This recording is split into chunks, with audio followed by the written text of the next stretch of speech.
जो भाव होता है वो भजन के बल से प्रकट होता है, और जो भावुकता होती है वो तत्कालिक होती है। लेकिन जो भाव है वो स्थायी होता है। वो 5 होते हैं: शांत भाव, दास्य भाव, सख्य भाव, वात्सल्य भाव और गोपी भाव।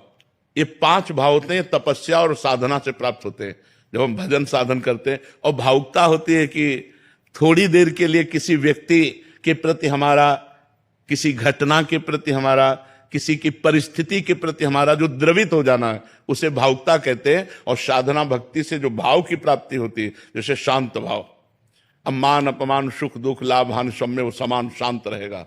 दास्य भाव, भगवान मेरे स्वामी, मैं भगवान का सेवक। सखा भाव, भगवान मेरे मित्र। वात्सल्य भाव, भगवान मेरे पुत्र। गोपी भाव, कांता भाव, भगवान मेरे प्रीतम। अब इस भाव को माया नहीं टाल सकती, ये दिव्य भाव। लेकिन भावुकता का परिवर्तन हो सकता है। थोड़ी देर हम आपकी किसी परिस्थिति में भावुकता है और इसके बाद उन्होंने बताया तो ड्रामा कर रहा था, अब तुरंत वो भावुकता गायब हो जाएगी। लेकिन भाव यदि हमारा आपके प्रति परमात्मा भाव बना है तो आपके किसी आचरण से हमें कोई फर्क नहीं पड़ने वाला, क्योंकि हमारा भाव स्थायी है, वो भावुकता नहीं। समझ पा रहे हैं आप? अच्छा, गुरु जी के लिए अगर भावुकता होती है तो वो भाव होता है। भावुकता का जो एक तात्कालिक होता है, ऐसा नहीं, गुरु जी के प्रति तात्कालिक नहीं होता, स्थायी होता है। गुरु साक्षात परब्रह्म तस्मै श्री गुरुवे नमः। अपने गुरु के लिए संपूर्ण जीवन समर्पित कर देना, अपने गुरु की आज्ञा में प्रत्येक पल चलना, अपने गुरु के लिए तन मन धन सर्वस्व वार देना, ये भावुकता नहीं होती, ये भाव होता है। गुरु के प्रति भाव होता है। और भावुकता वो तत्कालिक परिस्थिति, व्यक्ति, घटना में होती है। बोले वो बहुत ऐसी परिस्थिति में था, हम भावुकता में आकर के इतने रुपए दे दिए।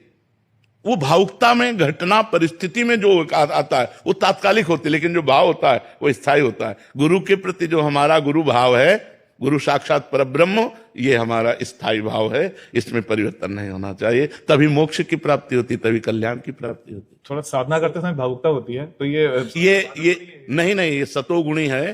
पर इसमें ध्यान रखे, दया बिना साधु कसाई, और दया करी तो आफत आई।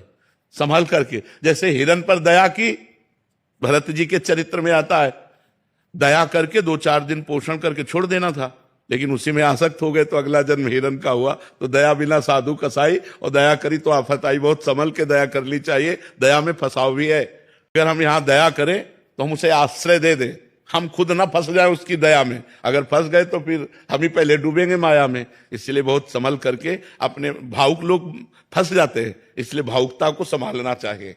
भाव नहीं फंसेगा, लेकिन भावुकता फंसा देगी। कोई आपके सामने जरा सा भी दुख प्रकट करेगा तो आपको लगेगा क्या करूं, इनका दुख कैसे दूरी करूं। तो बहुत संभल करके, बहुत सोच समझ कर